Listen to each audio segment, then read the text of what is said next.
দেখতে পাচ্ছেন বিশাল বড় মানববন্ধন সাভারে বনগাঁও একটা ইউনিয়নের হত্যাকাণ্ড সংঘটিত হয়েছে কিছুদিন আগে। হত্যাকাণ্ডের প্রতিবাদে মানুষ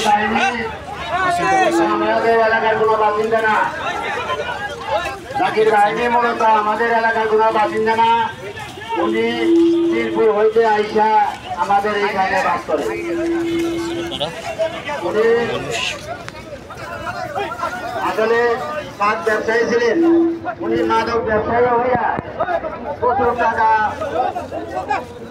উপার্জন করিয়া আজকে উনি জাকির বাহিনীর প্রধান, জাকির নেতা হয়ে গেছে। উনি যে সময় যে সরকার ক্ষমতায় আসে সেই সরকারের পৃষ্ঠপোষকতায় উনি শুধু সুবিধা ভোগ করে।